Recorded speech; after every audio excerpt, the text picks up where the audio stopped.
ሰላም ጤና ይስጥልን እጅጉን የተወደዳችሁና የተከበራችሁ ውድ ቤተሰቦቻችን እንደምን አላችሁ? ለነሐሴ 19 2018 ዓ.ም የዕለተ ማክሰኞ የዝውውር ጉዳዮችን በስፋት የምናነሳበትን የዛሬ ፕሮግራማችን ወደ እናንተ ልናደርስ እነሆ ዛሬም በድጋሚ ተገናኘን። የተለያዩ ርዕሰ ጉዳዮችን የተለያዩ የዝውውር ጉዳዮችን ወደ እናንተ ቆይታን የምናደርግበትን ፕሮግራም ነው ወደ እናንተ ይዘን የቀረብነው። እንግዲህ የዝውውር መስኮቱ ሊዘጋም ሳምንት አካባቢ ወይም ጥቂት የሚባሉ ቀናቶች ብቻ ናቸው አሁን እየቀሩ የሚገኙት። በጣት የሚቆጠሩ ቀናቶች ናቸው የቀሩት። እንግዲህ ትልልቅ የሚባሉ ክለቦችም ራሳቸውን ማጠናከር ላይ አሁንም በትልቁ ተጠምደው እንደሚገኙ የሚታወቅ ጉዳይ ነው። እነሱን ጉዳዮች ነው ዛሬ በስፋት እያነሳን ቆይታን የምናደርገው ውድ ቤተሰቦቻችን። ከዛ ውጪ የተወዳጁ የእንግሊዝ ፕሪሚየር ሊግና ሌሎችም ተናፋቂዎቹ የአውሮፓ ታላላቅ ሊጎች መመለሳቸውን በዚህ ሳምንት እናስታውሳለን። በተለይ በጣም ተወዳጁ የእንግሊዝ ፕሪሚየር ሊግ በዚህ ሳምንት መጨረሻ በተደረጉ ጨዋታዎች ነበር የተመለሰውና ተጠባቂ ጨዋታዎች ተደርገዋል። ያው በመክፈቻው ጨዋታ አርሰናል ድል ማድረጉን እናስታውሳለን ኮቬንትሪ ሲቲን በማሸነፍ። ከዛ ውጪ ማንቸስተር ዩናይትድ ለተቀዳሚ በተደረገ የምሳ ሰዓት ጨዋታም ሽንፈት የገጠመው ቡድን ሆኗል። ቶተናም ያልተጠበቀ ሽንፈት የገጠመው ሌላኛው ቡድን ነው። ሊቨርፑል የመጀመሪያ ሳምንት ጨዋታውን በአቻ ውጤት ነው ያጠናቀቀው። ሲቲ ከመመራት ተነስቶ በመጨረሻዎቹ ደቂቃዎች ላይ ባስቆጠረው ጎል ድል ማድረግ ችሏል። ከዛ ውጪ ደግሞ የትላንትና ምሽቱም ጨዋታ ደግሞ እንዲሁ ቸልሲ በጣም ጥሩ የማጥቃት ጥምረት እንዳለው ነገር ግን በመከላከሉና በግብ ጠባቂ ቦታ ላይ አሁንም በጣም አሳሳቢ ነገሮች እንዳሉበት አሳይቶን በጣም ጥሩ በነበረ ጨዋታ 3-2 በሆነ ውጤት በማሸነፍ የመጀመሪያ ጨዋታውን ድል ማድረጉን እናስታውሳለን። እና እንግዲህ የየትኛው ክለብ ደጋፊ እንደሆናችሁ ሀሳቦቻችሁን እያስቀመጣችሁልን ከክለቦቻችሁ የመጀመሪያ ሳምንት ጨዋታዎች ጋር አያይዛችሁ ያላችሁን ሀሳብ አስተያየት ልታጋሩን ትችላላችሁ። ከዛ ውጪ በመጀመሪያው ሳምንት ከተመለከታችኋቸው ተጫዋቾች በሙሉ ማለት ነው በመጀመሪያው ሳምንት ለናንተ የሳምንቱ የመጀመሪያው ሳምንት የተወዳጁ የእንግሊዝ ፕሪሚየር ሊግ ምርጡ ተጫዋች ማን ነበር? ኮሜንት ቦክስ ላይም ሀሳባችሁ ልታጋሩን ትችላላችሁ። እኛ ግን ዛሬም የዝውውር ጉዳዮችን ሰፋ አድርገን ወደ እናንተ እያደረስን ቆይታን የምናደርግ ይሆናል። በተለይ ትልልቆቹ የሚባሉ ክለቦች አሁን ላይ ራሳቸውን ለማጠናከር በጣም ትልቅ ጥረቶችን እያደረጉ ነው የሚገኙት። ማንቸስተር ዩናይትድ የሚቀራቸው ስራዎች እንዳሉ ይታወቃል። ያው ካርሎስ ባሌባን በማስፈረም በዚህ ክረምት ተጫዋቾች የዝውውር መስኮት በጣም ወሳኝ የነበረውን የአማካይ ዲፓርትመንታቸውን ማሻሻላቸውን እናስታውሳለን። ይህንን ነገር ካሻሻሉ በኋላ ደግሞ በቀጣይ እንግዲህ የትኞቹን ዝውውሮች ያደርጋሉ? በተለይ ደግሞ ከግራ ክንፍ ተከላካይ ጋር በተያያዘ አሁንም ትልቅ ጥያቄዎች እንደሚነሱባቸው ይታወቃልና በዚህ ቦታ ላይ ተጫዋቾችን ለማስፈረም አሁንም ጥረቶችን ያደርጋል ተብሎ ይጠበቃል። እነሱን ጉዳዮች በስፋት እንዳስሳለን። የአሌሃንድሮ ባልዴ ጉዳይ ስሙ እየተነሳ ነው። የሉዊስ ሆል ጉዳይ አሁንም አልተጠናቀቀም። ሌሎች ጉዳዮችንም እናነሳለን። በተለይ ከጆሹዋ ዝርክዚ መልቀቅና ያለመልቀቅ ጋር የተያዘ ደግሞ የአጥቂ መስመር ድንገተኛ ፊርማን በማንቸስተር ዩናይትድ ቤት ልንመለከታቸው ከምንችላቸው ጉዳዮች ይሆናሉ ተብሎ ይጠበቃልና የማንቸስተር ዩናይትድ ጉዳዮችን እናነሳለን። አርሰናል ጠንከር ያለ ፕሪሚየር ሊግ ጅምርን አድርጓል። ነገር ግን አሁንም በዝውውር መስኮቱ ላይ ግን እንቅስቃሴዎችን እያደረገ ነው። እርግጥ ነው አርሰናል በዚህ የክረምት ተጫዋቾች የዝውውር መስኮት ማጠናከር ያለበትን አብዛኞቹን ቦታዎች አጠናክሮ አጠናቋል። የቀረው የማጥቃት ክፍሉን ማደስ ብቻ ነው ተብሎ ይታመናል። ይህንን ቦታ ማደስ የሚችል ከሆነ ደግሞ the most completed የፕሪሚየር ሊግ ቡድን ይሆናል ተብሎ ይጠበቃል። በፕሪሚየር ሊጉ ላይ በጣም የተሟላው ቡድን ተደርጎ ይቆጠራልና አርሰናል በተለይ የማጥቃት መስመሩ ላይ ትልቅ መሻሻሎችን ማሳየት ይኖርበታል ተብሎ ይጠበቃል። ምክንያቱም ባለፈው የውድድር ዓመት የመከላከል ስፍራውና አማካይ ስፍራው በጣም ጠንካራ እንደነበር እናስታውሳለን። በማጥቃት መስመሩ ላይ አንዳንድ ጥያቄዎች ይነሱበት ነበር። በዚህ ክረምት ደግሞ የተከላካይ ስፍራውንም ኤዝሬል ኮንሳን በማስፈረም ይበልጥ አጠናክሮታል። በአማካይ ስፍራው ላይ ደግሞ በፕሪሚየር ሊጉ ምናልባት ምርጥ ብለን ከምንጠራቸው ተጫዋቾች መካከል አንደኛው የሆነው ብሩኖ ጊማሬሽን በማስፈረም በጣም ጠንካራ እንዳደረጉት የሚታወቅ ነው። ነገር ግን አምና ክፍተት በነበረበት የማጥቃቱ ክፍል ላይ ግን አሁንም ተጫዋቾችን ማምጣት የግድ ይጠበቅባቸዋል ተብሎ ይታሰባል። እርግጥ ነው ክሪስቶስ ዞሊስን አምጥተዋል፣ በተወሰነ መልኩ ለማጠናከር ሙከራዎችን አድርገዋል። ነገር ግን ይቀረዋል ተብሎ ይታሰባልና ከሁሊያን አልቫሬዝ ጋር የተያዙ ጉዳዮች አሁንም እየተነሱ ነው። የሁሊያን አልቫሬዝ ጉዳይ ምንም እልባት ሊያገኝ ያልቻለ ጉዳይ ሆኗል። እስከ ዝውውር መስኮት የመጨረሻ ቀናትም የዚህ ተጫዋች የዝውውር ጉዳይ ይቀጥላል ተብሎ እንደሚታሰብ ነው እየተገለጸ የሚገኘው። እሱን ጉዳይ እናነሳለን። ሲቲ ጠንከር እያለ ይገኛል በዝውውር መስኮቱ ላይ ያው በፕሪሚየር ሊግ የመክፈቻ ጨዋታ ላይ እጅጉን ተቸግሮ በተለይ በመጨረሻዎቹ ደቂቃዎች ላይ ባስቆጠረው ጎል ነው ድል ማድረግ የቻለውና በቀጣይ ግን ቡድኑን ለማጠናከር ትልቅ እንቅስቃሴዎችን እያደረገ ነው። የሊሉን ታዳጊ አማካይ አዩብ ቡአዲን ማስፈረማቸውን አረጋግጠዋል። ከዛ ውጪ ከፓልሜራስ ደግሞ ኤሊያስን ማስፈረማቸውን እንዲሁ ጭምር ተመልክተናል። የተለያዩ ተጫዋቾችን ለማስፈረም ጥረቶችን እያደረገ ነው የሚገኘው። አሁንም የሚለቁ ተጫዋቾች ይኖራሉ፣ የሚፈረሙም ተጫዋቾች ይኖራሉ ተብሎ ይታሰባል። ከሲቲ ጋር በተያዘ ሌላኛው እልባት ያላገኘው ጉዳይ ደግሞ የኤንዞ ፈርናንዴዝ ጉዳይ ነው። ኤንዞ ፈርናንዴዝን ለማስፈረም ጥረት እያደረጉ ነው። የቼልሲ አቋም ምንድን ነው? ማንቸስተር ሲቲስ ምን አይነት እንቅስቃሴ እያደረገ ነው የሚለውን እንመለከታለን። የሊቨርፑልና የብራድሌ ባርኮላ ጉዳይ የዝውውር መስኮቱ ከመከፈቱ ጀምሮ አሁን ሊጠናቀቅ በጣም ጥቂት የሚባሉ ቀናቶች እስከቀሩት ድረስ አሁንም በአሰልቺነቱ እንደቀጠለ ይገኛል። ሊቨርፑል ግን በዚህ ሳምንት ዝውውሩን ለማጠናቀቅ በጣም የተሻሉ እድሎች እንዳሏቸው የሚያሳዩ ነገሮችን እየተመለከትን ነው። ተጫዋቹ በፓሪስ ሰን ዠርሜን ስብስብ ውስጥ በጭራሽ እየተካተተ አይደለም። ስለ መውጣት ብቻ ነው የሚያስበው። ሊቨርፑልን ስለ መቀላቀል ብቻ ነው አሁን እያሰበ የሚገኘው። ሊቨርፑልም የገንዘብ ድርድሩን እያደረገ ነው። የተወሰኑ ማስቀነስ ችሏል። አሁንም ግን ይቀንሳሉ ብለው ተስፋ ያደርጋሉ። የመጨረሻዎቹ ቀናቶችም ይሄ ተጫዋች ዝውውር ጉዳይ በትልቁ ከሚነሱ የዝውውር ጉዳዮች ይሆናል ተብሎ ይጠበቃል። በጣም በርከት ያሉ የዝውውር ጉዳዮችን እነ ቼልሲንም የተመለከቱ እነ ሪያል ማድሪድንም እነ ባርሴሎናንም የተመለከቱ ትልልቆቹን የአውሮፓ ክለቦችን የተመለከቱ በጣም በርከት ያሉ የዝውውር ጉዳዮችን እያነሳን ነው ቆይታን የምናደርገው። ታዲያ እናንተ ከኛ ጋር ቆይታን ስታደርጉ ያላችሁን ሀሳብ አስተያየት ኮሜንት ቦክስ ላይ እንድታጋሩን በአክብሮት እንጋብዛችኋለን። ቪዲዮአችንንም ላይክ እያደረጋችሁ እኛን እያበረታታችሁ እንድትቆዩ ነው በአክብሮት የምንጋብዘው። ስምና አድራሻችሁን እየጠቀሳችሁ በተለይ ያላችሁን ሀሳብ ብታጋሩን እኛም በፕሮግራማችን መጨረሻ መልሰን ወደ እናንተው ለማድረስ ይጠቅመናል። ለምሳሌ ያክል ሰሞኑን በነበሩን ፕሮግራሞቻችን ላይ አንዳንድ ውድ ቤተሰቦቻችን የሰጣችሁንን ሀሳብ አስተያየት ወደ እናንተ እናደርስ። ውድ ቤተሰቦቻችን የመጀመሪያው ጸጋዬ አመኑ የሰጠን ሀሳብ ነው። የሁልጊዜ አድማጫችን ነው። ሁልጊዜም የሚያበረታታን ነው። ከልብ አድርገን እናመሰግናለን። ፏዴ ሰላም ነህልኝ ወይ? ዛሬም ካሪክ በጣም ነው ያናደደኝ። የመጀመሪያ ቋሚ ተሰላፊ ተጫዋቾች አመራረጥ ላይ በጣም ግራ የገባው ነው የሚመስለው። በዚህ ጉዳይ ላይ ገና እንደ አዲስ መሰራት አለበት ብዬ ነው የማስበው ሲል ከማንቸስተር ዩናይትድ ሽንፈት ጋር በተያያዘ የሰጠን ሀሳብ ነው። እጅግ ከልብ አድርገን እናመሰግናለን። ሌላኛዋ ቢታኒያ ይርዳው ናት። እሷም የዘውትር አድማጫችን ናት። ከልብ አድርገን እናመሰግናለን። ፉአዴም ደህና አደርክ ወይ? ሁሌም እናመሰግናለን። በርታ። ዘንድሮ ከቶፕ 6 ከአርሰናል ቀጥሎ በቃ ምርጥ ጥምረት ያየሁት ቸልሲን ነው የሚያሳዩት ጨዋታ ባርሳን በለው በቃ አጨብጭቤላችኋለሁ። ነገር ግን ኦልዌይስ አርሰናል ስትል ነው ሀሳቧን የላከችልን።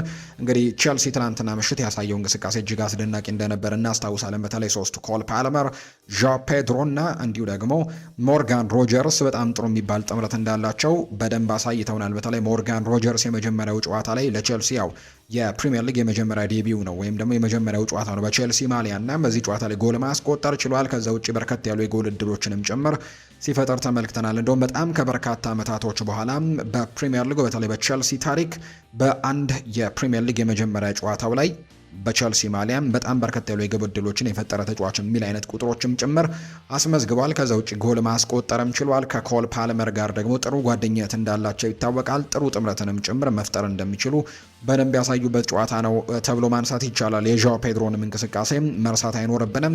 በጣም ጥሩ የሚባል ጥምረት አላቸው። ነገር ግን ቼልሲዎችን በተመለከተ ግን የበርካቶች ስጋት የኋላ ክፍሉና ግብ ጠባቂው ላይ አሁንም መጠነኛ ስጋቶች ይነሳሉ። ትናንትና የተቆጠረባቸው በፉላም የተቆጠረባቸውን ጎል ለተመለከተም ቼልሲ እውነትም በሚቀሩት የዝውውር ቀናቶች ላይ ምናልባት ግብ ጠባቂ ማስፈረም የግድ ይኖርበታል ብለው እንዲያስቡ የሚያደርግ አይነት ፐርፎርማንስ ነው ትናንትና ሮበርት ሳንቼዝ እያሳየውና በዚህ ጉዳይ ላይ ጥያቄ ይነሳባቸዋል። ነገር ግን በጣም ጥሩ ጥምረትን ትናንትና አሳይተዋል። ስለምትጽፉልን ከልብ አድርገን ነው የምናመሰግነው። አሁንም ያላችሁን ሀሳብ ኮሜንት ቦክስ ላይ ጻፉልን። እኛም በቀጣይ ፕሮግራሞቻችን መልሰን ወደ እናንተው የምናደርስ ነው የሚሆነው። አብራችሁኝ እንድትቆዩ በአክብሮት ጋብዛለሁ። ከመሸጋገሪያ በኋላ በድጋሚ ተመልሰን ስንመጣ በቀጥታ ወደ ዛሬው ፕሮግራማችን የምናልፍ ይሆናል። ፉአድ ባህሩ ከመላው የስቱዲዮ ባለሙያዎች ጋር በመሆን የዛሬውን ፕሮግራም እየመራው ከእናንተ ጋር ቆይታን አደርጋለሁ። ሀሳብና አስተያየት ካላችሁ ጻፉልን። ቪዲዮአችንንም ላይክ እያደረጋችሁ እንድትጀምሩት በአክብሮት ጋበዝኩኝ። ከመሸጋገሪያ በኋላ በቀጥታ ወደ ዝውውር ርዕሰ ጉዳዮቻችን የምናመራ ይሆናል። እስከ ፕሮግራማችን ፍጻሜ ድረስም አብራችሁኝ ቆዩ።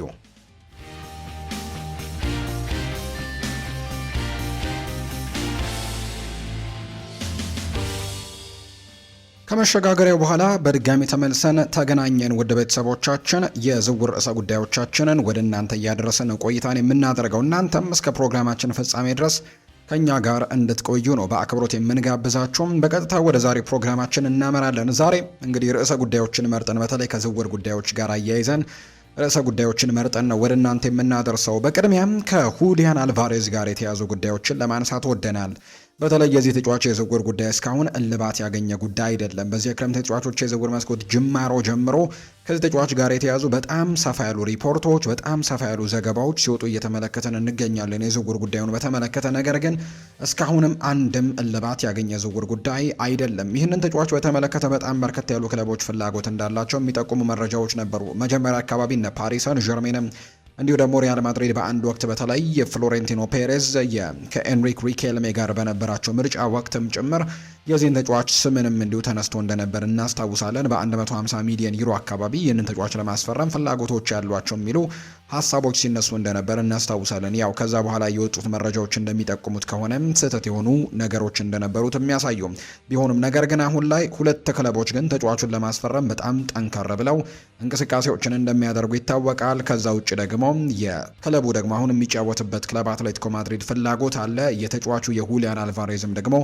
ፍላጎት እንዳለ የሚታወቅ ጉዳይ ነውና በተለይ በዓለም ዋንጫ ተሳትፎ ላይ በነበረበት ወቅት ላይ ይሄ ተጫዋች በርከት ያሉ ነገሮችን ግልጽ አድርገው በተለይ ለአርጀንቲና ሚዲያዎች ይፋ አድርጓል። የአርጀንቲና ሚዲያዎችን በስፋት ሲዘግቡት እንደነበር ጭምር የምናስታውሰው ነው። ነገር ግን በተጫዋቹ ጉዳይ ላይ በተመለከተ በተለይ በዓለም ዋንጫ ወሳኝ በነበሩ ጨዋታዎች ወቅት ላይ የአትሌቲኮ ማድሪድ ፕሬዝደንቶች እየወጡ የሚሰጧቸው አስተያየት ለተጫዋቹም ጭምር ደስተኛ እንዳላደረገው የሚያሳዩ መረጃዎች በትክክል ሲነገሩ እንደነበር እናስታውሳለን። ያለው ጉዳይ ምንድን ነው? ተጫዋቹ የባርሴሎና ፍላጎት ነው ያለው ወይም ባርሴሎናን መቀላቀል ትልቁ ፍላጎቱ እንደሆነ በትልቁ የተረጋገጠ ጉዳይ ሆኗል። ተጫዋቹ ባርሴሎናን ነው መቀላቀል የሚፈልገው። በባርሴሎና ቤት መጫወት ህልሙ እንደሆነ በተደጋጋሚ ጊዜ ተገልጿል። ከዚህ በፊትም አንድ ማስረጃም ሲወጣ ነበር። ለምሳሌ ከዚህ በፊት ወደ ባርሴሎና ከአትሌቲኮ ማድሪድ ወደ ባርሴሎና መርቶ የተሳካ ጊዜን ያላሳለፈውና በድጋሚ ወደ አትሌቲኮ ማድሪድ እንደተመለሰ የምናስታውሰው ፈረንሳዊው አንቷን ግሪዝማን ለዚህ ተጫዋች አንድ ሀሳብን ሰጥቶት ነበር። ወደ ባርሴሎና ማምራት አይጠበቅብም፣ በአትሌቲኮ ማድሪድ ሌጀንድ መሆን ትችላለህ፣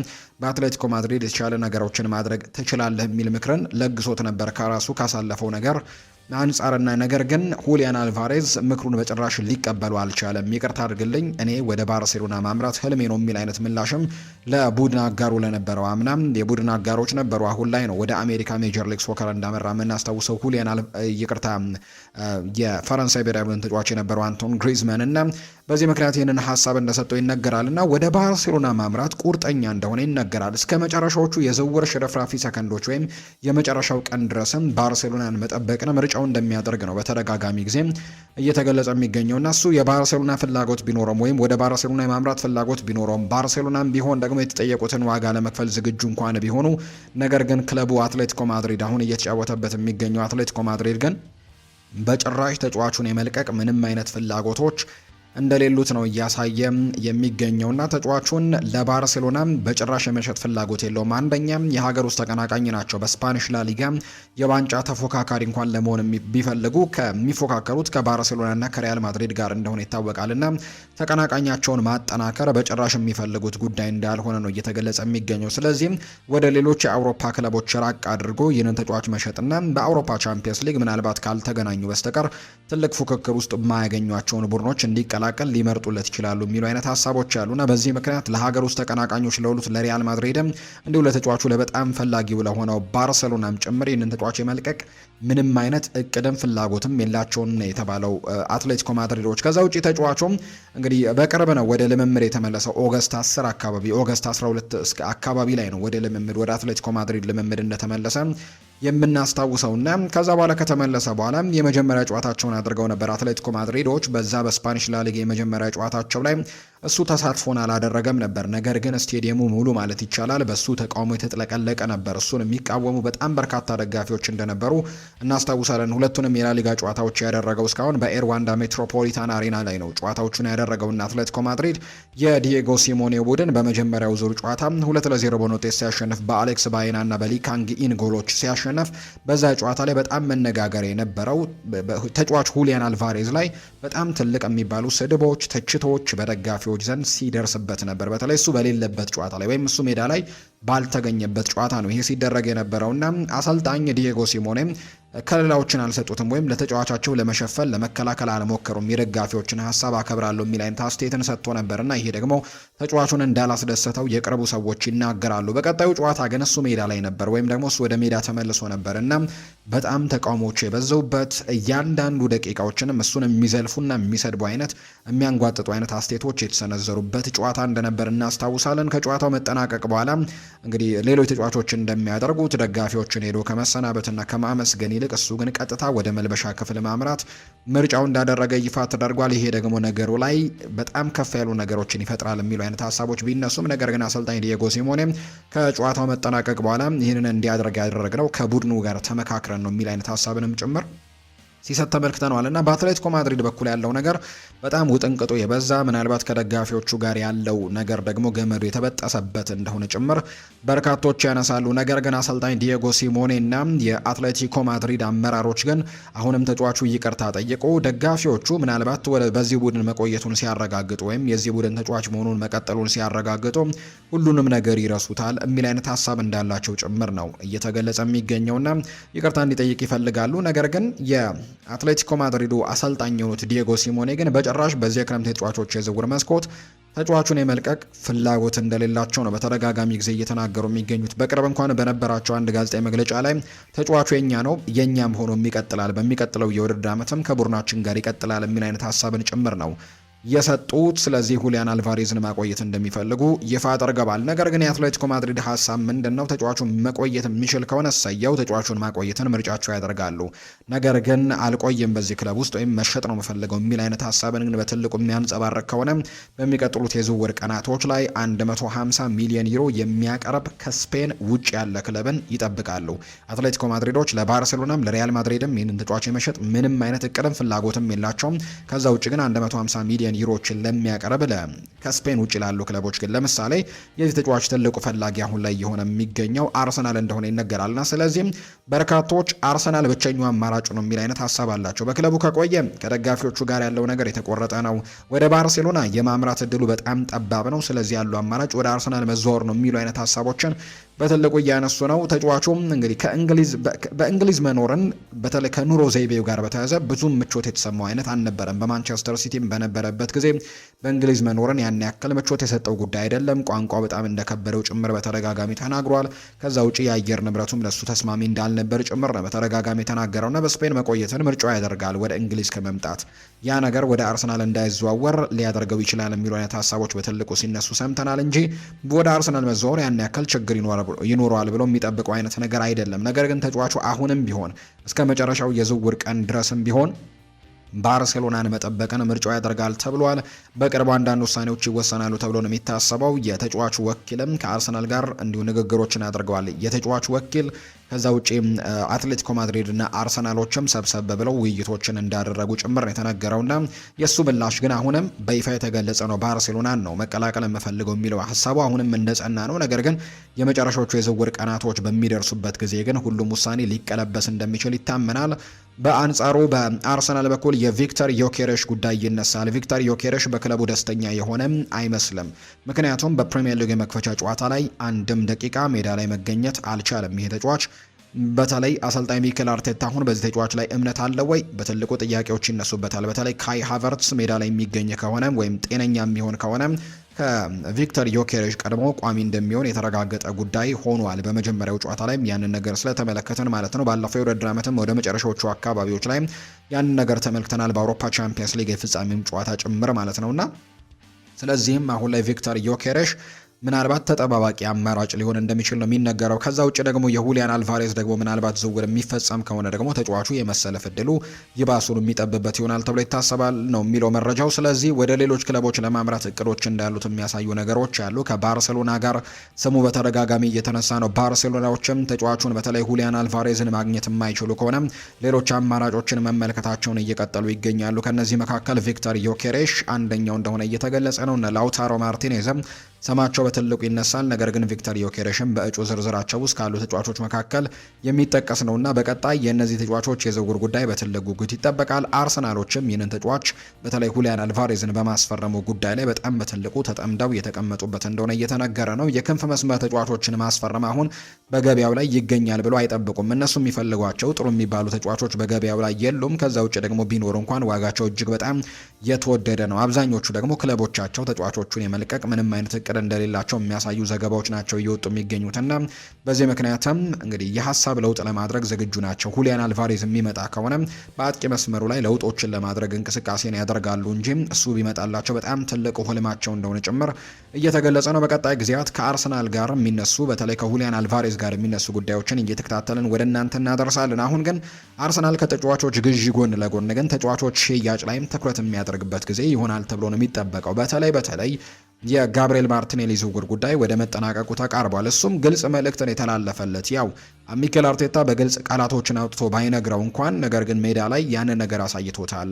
ከዚህ በኋላ በዚህ ቡድን ውስጥ የመሰለፍ እድሎችን ያገኛል ተብሎ እንደማይጠበቅ እንደ መልእክት እንደሰጠው አይነት ነገር ነው በርካቶች የሚቆጥሩት። ምክንያቱም በጨዋታው ላይ አንድም ደቂቃ አልነበረም። ከዛ ውጭ ደግሞ ስኳድ ውስጥም ጭምር አላካተተውምና ስለዚህ ከክለቡ መልቀቅ የግድ ያለበት ሰዓት ይመስላል። ለጋብሪኤል ማርቲኔሊም አሁን ወደ አልሂላል ሊያመራ በጣም ከጫፍ እንደደረሰ ተነግሯል። በአውሮፓ ታላላቅ ሊጎች መቆየትን ምርጫው እንደሚያደርግ በተደጋጋሚ ሲገለጽ ነበር። በዚህ ምክንያት ነበር የቱርክ ክለቦች ጥያቄዎችን ውድቅ ሲያደርግ የነበረው። አሁን ግን በመጨረሻው ሰዓት ወደ ሳዑዲ አረቢያው ክለብ አልሂላል ሊያመራ ከጫፍ ደርሷል ተብሏል። ሌላኛው ጋብሪኤል ሄሱስ ነው። እሱም ወደ ናፖሊ የማምራት እድሉ በጣም ሰፊ ነው እየተባለ ይገኛል። እነዚህ ሁለት ተጫዋቾች ከክለቡ ይለቃሉ ተብለው የሚጠበቁ ተጫዋቾች እንደሆኑ ነው የመረጃ ምንጮቹ ይፋ እያደረጉ የሚገኙት። ሌላኛውን ርዕሰ ጉዳዮችን ደግሞ እናንሳ። የማንቸስተር ዩናይትድ ጉዳዮችን ደግሞ እንንገራችሁ ውድ ቤተሰቦቻችን። ከማንቸስተር ዩናይትድ ጋር በተያያዘ የሚነሳው ጉዳይ ሆነ ዩናይትዶች በክረምት የተጫዋቾች የዝውውር መስኮት በተለይ ደግሞ የካርሎስ ባሌባን ዝውውር አጠናቀው የአማካይ ስፍራቸውን በደንብ ካጠናከሩ በኋላ ቀጣይ እንግዲህ የዝውውር እቅዳቸው ይሆናል ተብሎ የሚታሰበው የግራ ፉልባክ ቦታ እንደሆነ ምንም ጥያቄ የለውም። ያንን ቦታ ማጠናከር ላይ አሁን ትልቅ ትኩረት ሰጥተው ይሰሩበታል ተብሎ እንደሚታሰብ ነው የመረጃ ምንጮች ይፋ እያደረጉ የሚገኙት። በተለይ በመጀመሪያው የመክፈቻ ጨዋታ ያልተጠበቀ ሽንፈትን ያስተናገዱት በአዲስ አዳጊው ሃል ሲቲ ነው። ጨዋታው እንግዲህ የተሸነፉትና በኤምኬኤም እዛ ላይ የነበረ ጨዋታ እንደነበር እናስታውሳለን እና በመጀመሪያው ሳምንት የገጠማቸው ነገር እጅግ በጣም አሳዛኝ እንደነበር ተመልክተናል። በዚህ ምክንያትም ቡድኑን ማጠናከር ላይ አሁንም ትኩረት ያደርጋሉ ተብሎ ይታሰባል። በመከላከሉ ረገድ አሁንም ክፍተት እንዳለባቸው በደንብ ታይቷል። ከዛ ውጭ የግራ ፉልባኩም ጥገናዎች እንደሚያስፈልጉት እርግጥ ነው። በተለይ ደግሞ ውድድሮች ተደራርበው ሲመጡ የአውሮፓ ቻምፒየንስ ሊግ፣ ኤፍኤ ካፕ፣ ካራባው ካፕ እና ፕሪሚየር ሊግ ተከታትለው ደግሞ አንድ ላይ በሚመጡበት ጊዜ እጅግ አስቸጋሪ ሊሆን እንደሚችል በርካቶች ይገምታሉና በዚህ ምክንያት ማንቸስተር ዩናይትድ አሁንም ቢሆን ቡድኑን በትልቁ ማደስ ያለበት ሰዓት እንደሆነ በርካቶች እያነሱ ይገኛሉ። እሱን ጉዳይ በተመለከተ አንዳንድ ጉዳዮችን እናነሳለን። ማንቸስተር ዩናይትድ አሁን ከማን ጋር ስሙ እየተነሳ ነው የሚለውን ጉዳይ ነው የምንመለከተው። ማንቸስተር ዩናይትድ በክረምት የተጫዋቾች የዝውውር መስኮት አሁንም በገበያው ላይ ይቀጥላል ተብሎ እንደሚጠበቅ ምንም ጥያቄም የሌለው ጉዳይ ነው። ዩናይትዶች አሁንም በገበያው ላይ ተጫዋቾችን ለማስፈረም በጣም ጠንክረው ይሰራሉ ተብሎ ይጠበቃል። በተለይ ደግሞ ሰሞኑን ከአሌሃንድሮ ባልዴ ጋር በተያያዘ በትልቁ ስማቸው እየተነሳ ይገኛል። በተለይ በክረምቱ የተጫዋቾች የዝውውር መስኮት ትልቁ እቅዳቸው አሁንም ቢሆን የግራ ፉልባኩን አሁን ማጠናከር ነው። ዋነኛ እቅዳቸው ከዚህ በኋላ ይሆናል ተብሎ የሚጠበቀው የግራ ፉልባኩን ማጠናከር ነው እና በዛ ቦታ ላይ ሉክ ሾው አሁን ላይ እድሜው እየገፋ ነው የሚገኘው። እንደ ቀድሞ ጊዜው ደግሞ እንደ ወጣቱነቱ ጊዜው ደግሞ ማጥቃቱን መከላከሉንም በሁለት ፍጥነቶች ማድረግ የሚችል አይነት ተጫዋች ተደርጎ የሚቆጠር አይነት አይደለም። በዛ ቦታ ላይ ለረጅም ጊዜ ተተኪ የሚፈልግ አይነት ቦታ እንደሆነ የሚታወቅ ጉዳይ ነው። በዚህ የክረምት ተጫዋቾች የዝውውር መስኮትም ዩናይትድ ያንን ቦታ ለመጠገን በሚል በጣም በርከት ያሉ ስሞች ሲነሱ እንደነበር እናስታውሳለን። የመጀመሪያው ስም ሉዊስ ሃል ነበር። ሉዊስ ሃልን ለማስፈረም በጣም ትልቅ ጥረት አድርገው ነበር። ነገር ግን የመሳካት እድሉ በጣም ጠባብ ሆኖባቸዋል። በተለይ ኒውካስል ዩናይትዶች ሌሎች ተጫዋቾቻቸውን በጥሩ ገንዘብ መልቀቃቸው፣ አንቶኒ ጎርደንን፣ ሳንድሮ ቶናሊ፣ ብሩኖ ጊማሬሽን በጥሩ ገንዘብ መልቀቃቸው አሁን ኢኮኖሚካል ችግር ወይም ደግሞ የገንዘብ ጥያቄዎች እንዳይኖርባቸው አድርጓል። ከዛ ውጭ ደግሞ አሁንም ሌላ ሱፐርስታርን በዚህ ቡድን ውስጥ ያለ ሌላ ኮከብ ተጫዋችን መልቀቅ ደግሞ ደጋፊዎቹ ላይ የሚፈጥረውን ጫናና ደጋፊዎች ባለቤቶቹ ላይ የሚያሳድሩት ጫና በጣም ከፍተኛ ይሆናል ተብሎ ስለሚሰጋ ይህንን ተጫዋች የመልቀቅ እድላቸው በጣም ጠባብ ነው ተብሎ ይታሰባል። ሌላኛው ነገር የገንዘብ ጉዳይ ነው። ገንዘቡ አሁን በትልቁ የሚያስፈልጋቸው አይመስልም። ምክንያቱም ሌሎች ተጫዋቾችን በጥሩ ገንዘብ ሽጠዋልና በዚህ ምክንያት በገንዘብ ድርድር አቋማቸው ላይ በጣም ጠንከር ብለው ሊቀርቡ ይችላሉና ለማንቸስተር ዩናይትድ ይሄ አስቸጋሪ ያደርገዋል ተብሎ እንደሚጠበቅ ነው እየተገለጸ የሚገኘውና በዚህ ምክንያት ዩናይትዶች ሉዊስ ሆልን የማግኘት እድላቸው በጣም ጠባብ ነው። ሰሞኑን ግን የቀድሞ የማንቸስተር ዩናይትድ የተከላካይ ስፍራ ተጫዋች የነበረው ኒማንያ ቪዲች ግን ይሄ ተጫዋች ምናልባት ወደ ማንቸስተር ዩናይትድ ቢመጣም ዩናይትድ በጣም ትልቅ ነገሮችን ከዚህ ተጫዋች ማግኘት ይችላል ሲል ሀሳቡን ሰጥቶ ነበር። በተለይ ከሊቨርፑል ጋር የነበረውን ጨዋታ ተመልክቼዋለሁ። እንዴት አይነት ድንቅ የተጫዋች ነው! 2-3 ዓመታት ብቻ ስጡት በቦታው ላይ ከዓለማችን ምርጥ ተጫዋቾች መካከል አንደኛው እንደሚሆን አትጠራጠሩ ሲልም ነው ኒማንያ ቪዲች ለኒውካስሉ ሉዊስ ሆል ያለውን አድናቆት የተናገረው። ዩናይትድ በምንም ገንዘብ ቢሆን ይህንን ተጫዋች ቢያመጣው ለሚቀጥሉት 10 ዓመታት በጣም ተጠቃሚ የሚሆንበት ተጫዋች ይሆን ነበር ሲልም ጭምር የተናገረው። ነገር ግን እንዳልኳችሁ ይህንን ተጫዋች የማግኘት እድላቸው በጣም ጠባብ ነው። በተለይ ኒውካስል ዩናይትድ እና ሊቨርፑል ካደረጉት ጨዋታ በኋላ የኒውካስል ዩናይትዱ አዲሱ አሰልጣኝ ማቲያስ ጄሻይል ጥያቄ ቀርቦላቸው ነበር። ዩናይትድ ሉዊስ ሆልን ይፈልገዋል የኛ ክለብ ሲል ሪዮ ፈርዲናንድ ይጠይቀዋል። ከዛም ማቲያስ ጄሻይል ይህንን ተጫዋች የማግኘት እድላችሁ 0% ነው፣ በጨረሻ አታገኙትም የሚል አይነት ሀሳብን ጭምር ነው የሰጠውና ተጫዋቹን የመልቀቅ እድላቸው በጣም ጠባብ እንደሆነ ነው የሚታመነው። ስለዚህ ዩናይትዶች የግድ ሌሎች አማራጮችን መፈለግ እንዳለበት ነው የሚታመነው። ቀጣዩ ማይልስ ሉዊስ ስኬሊ ነበር። እሱም የመገኘት እድሉ በጣም ጠባብ ነው። በአርሰናል ቤት በጣም ወሳኝ ከሚባሉ ተጫዋቾች መካከል አንደኛው ነው። ምንም እንኳን ብሩኖ ጊማሬሽ ወደ ቡድኑ ሲመለስ የቋሚ ተሰላፊነት ሚናው በፉክክሮች የተሞላ ቢሆንም የመሰለፍ እድሉም ጠባብ ሊሆን ቢችልም፣ ነገር ግን በአርሰናል ውስጥ በጣም ተወዳጅና በጣም ተፈላጊ ከሚባሉ ተጫዋቾች መካከል አንደኛው ነው። እሱንም የማግኘት እድሉ በጣም ጠባብ ይሆናል ተብሎ ይታሰባል። ሌሎችም አነስ ያሉ ስሞችን ለምሳሌም በጣም በትልቅ ደረጃ ራሳቸውን ያላረጋገጡ ወይም ከአይናችን በጣም ራቅ ያሉ ተጫዋቾች በክለብ ብሩዥ የሚጫወት ጆአኪም ሳይስ የሚባል ተጫዋች፣ ከዛ ውጭ በሬሲንግ ሳንታንደር የሚጫወት እንዲሁ ሆርግ ሳሊናስ የሚባል ተጫዋችንም ጭምር ማንቸስተር ዩናይትዶች ለማስፈረም እንቅስቃሴዎችን ያደርገውባቸው ነበር። የአረቢ ለብዜሹ ዳቪድ ራውምም ጭምር በማንቸስተር ዩናይትድ ፍላጎት ውስጥና ዝርዝር ውስጥ ከነበሩ ተጫዋቾች መካከል አንደኛው ተደርጎ ይቆጠር እንደነበር የምናስታውሰው ነው።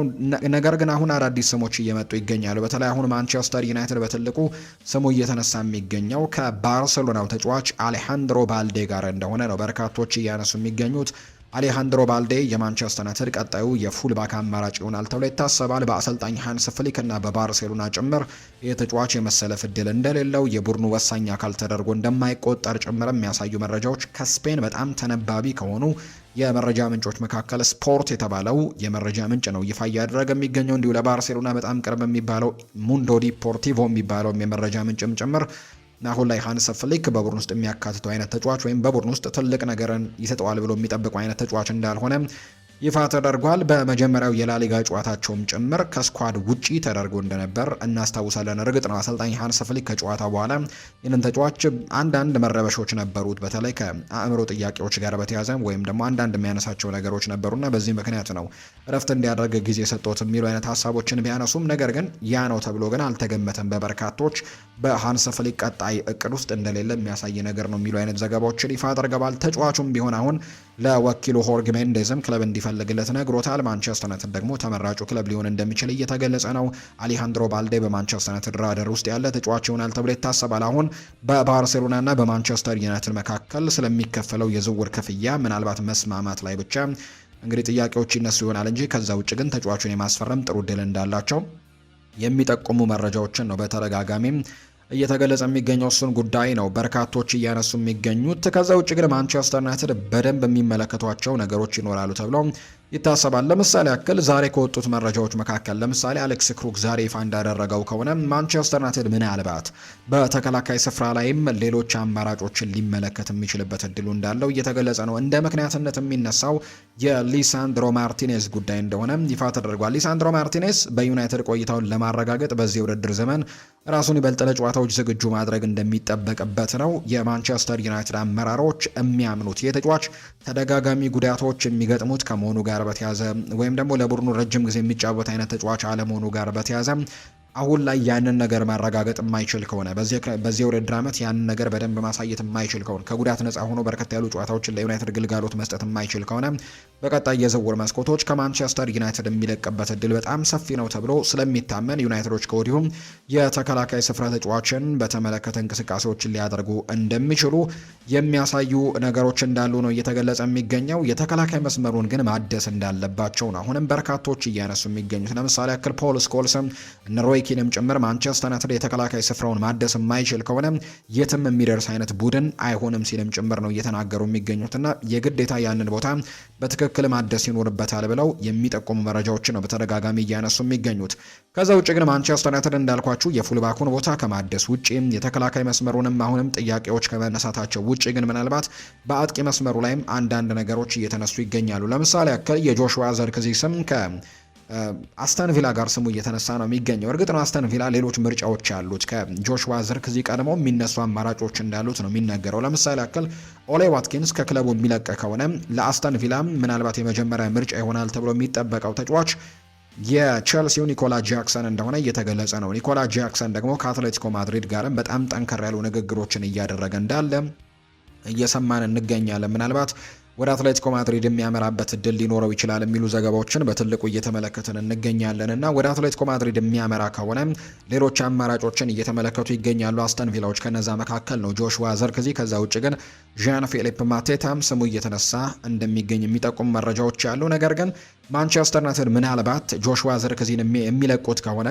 ያው ሙሉ ጫናውን ቤንጃሚን ሼስኮ ላይ እንዳይሆን በማሰብም ሌሎች የአጥቂ መስመር ተጫዋቾችን ሊመለከቱ ይችላሉ። ከነዛ መካከል ዣን ፊሊፕ ማቴታን እንዲያስፈርሙ ከወኪሉ ጥያቄ ቀርቦለታል የሚሉ መረጃዎች ናቸው እየወጡ የሚገኙት። የዣን ፊሊፕ ማቴታ ወኪሎች ራሳቸውን ለማንቸስተር ዩናይትድ እንዳቀረቡና የማንቸስተር ዩናይትድ ምላሽንም በመጠበቅ ላይ እንደሆኑ ይፋ እየተደረገ ነው። እርግጥ ነው አሁንም ቢሆን ግን አስተን ቪላዎችም ዣን ፊሊፕ ማቴታን ለማስፈረም ፍላጎት እንዳላቸው እየተነገረ ነው። ምናልባት የኒኮላ ጃክሰን ጉዳይ የማይሳካላቸው ከሆነ ይህንን አጥቂ የሚመለከቱበት እድሉ አላቸው። የኡናይ ኤምሪ ቡድን በመጀመሪያው የፕሪሚየር ሊግ የመክፈቻ ጨዋታ በብራይተን ኤንድ ሆቭ አልቢዮን 4-0 በሆነ ውጤት ሲሸነፉ ኤሚ ቢዌንዲያን ነበር በቋሚ አስተላለፍ ውስጥ መጠቀምን ምርጫቸው ያደረጉት በአጥቂ መስመር ላይ እና ያም ውጤት አላመጣላቸውም። ስለዚህ ቲፒካል ነምበር 9 የሚባል ተጫዋች እንደሚያስፈልጋቸው አምነዋል። በዚህ ምክንያት የኒኮላ ጃክሰን ጉዳይ የማይሳካ ከሆነ ዣን ፊሊፕ ማቴታን ለማስፈረም ጥረት ያደርጋሉ ተብሎ ይታሰባል። ዩናይትዶችን እንዳልኳቸው የአጥቂ መስመር ተጫዋች የማስፈረማቸው ጉዳይ ኤክሰፕሽናል ነው፣ ወይም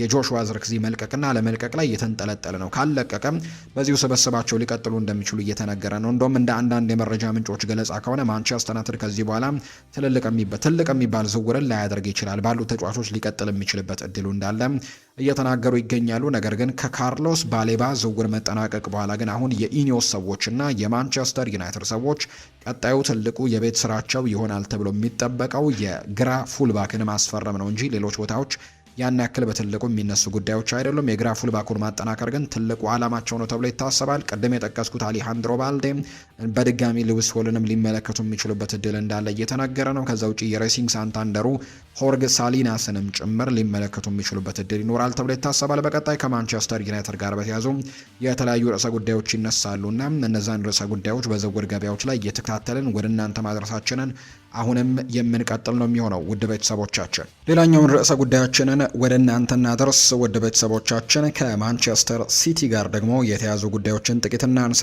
ማንቸስተር ሲቲዎች አሁንም በዝውውር ገበያው ላይ በተለይ እንቅስቃሴዎችን እያደረጉ ይገኛሉ። የዝውውር መስኮቱ አሁንም አልተጠናቀቀም። ማንቸስተር ሲቲዎችም በትልቁ እንቅስቃሴዎችን እያደረጉ ነው። በተለይ ሰሞኑን የሚለቁ ተጫዋቾችን በብዛት እየሰማን እንገኛለን ከማንቸስተር ሲቲ ጋር በተያያዘና በዚህ ምክንያት ተጫዋቾችን እያስፈረሙ ይገኛሉ። በእነሱ ምትክ ለምሳሌ ያክል ኦማር ማርሙሽ ክለቡን ለቆ መውጣቱን የተረጋገጠ ጉዳይ ሆኗል።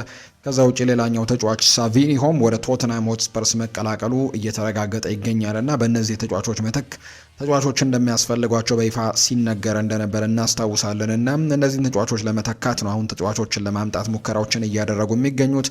ከዛ ውጪ ቀደም ብለው ደግሞ ሮድሪ ተተኪ እንዲሆን እንግዲህ በርከት ያሉ ዝውውሮችን እያደረጉ ነው። ሮድሪን በአንድ ተጫዋች መተካት እጅግ በጣም አስቸጋሪ ያደርገዋል ተብሎ ስለሚጠበቅ እንግዲህ ኤሊዮት አንደርሰንን ቀደም ብሎ አስፈርመው ነበር።